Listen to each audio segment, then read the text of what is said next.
Because this is a very serious matter and we think that it doesn't get enough attention, we want to talk about it. We want to talk about depression. But what is depression? Depression is a common mental disorder and it is not like any mood fluctuations you may experience during the day. According to the WHO, depression is characterized by the persistent sadness and loss of interest in activities that you would normally enjoy, accompanied by the inability to carry out daily activities, this for at least 2 weeks. Currently, the fifth edition of the DSM states that to be diagnosed with depression, it is necessary to show at least 5 of the following symptoms during the span of 2 weeks or more. Low or depressed mood during most of the day. Low or no pleasure out of daily activities or activities that used to be enjoyable. Gain or loss of weight when not in a diet, or decrease or increase in appetite. Low thinking and reduction of movement. Feeling worthless or guilty excessively every day. Not being able to concentrate or being indecisive every day. Recurrent suicidal thoughts, death idealization, or attempts to commit suicide.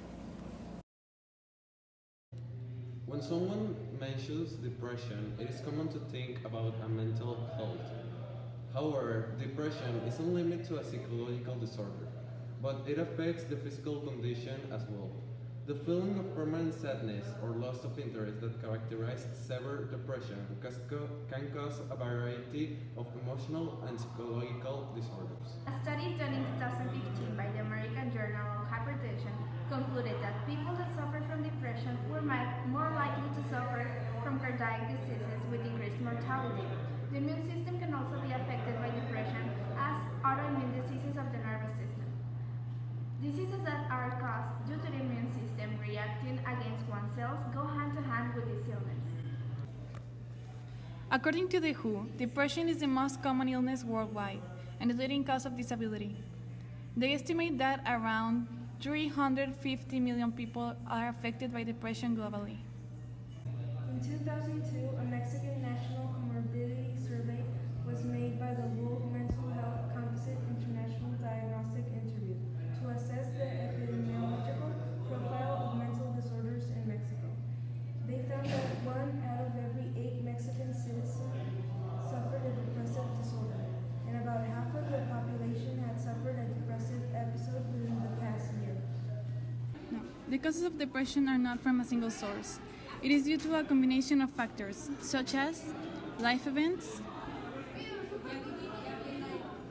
changes in neurotransmitter levels, medications, and psychological and social issues, among others. But not every patient with depression is suicidal.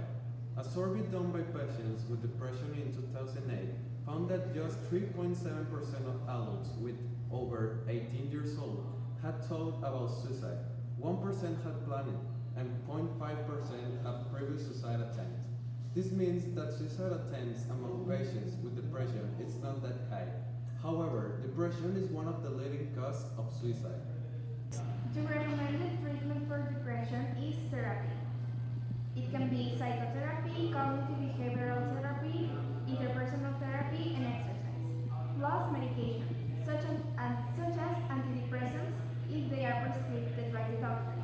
Some of the most commonly prescribed antidepressants are called reuptake inhibitors. A reuptake inhibitor prevents the neurotransmitters from being naturally reabsorbed back into the nerve cells that are in the brain after they are released to send messages between nerve cells. Another cause of depression is the type of personality of the individual. According to psychology, there are 3 types of personalities, A, B, and C. A study done by the Sanaco on Smart University in 2017 demonstrated how the type A personality was more prone to depression and other illnesses like anxiety and cardiovascular problems than the other types due to the constant flight or fight mode. Meanwhile, the type B personality seldom experience mental illnesses like depression or anxiety, but they are affected by muscular diseases. Depression is a very common disease of which all of us should be aware of, and it is a serious matter. Your story isn't over yet.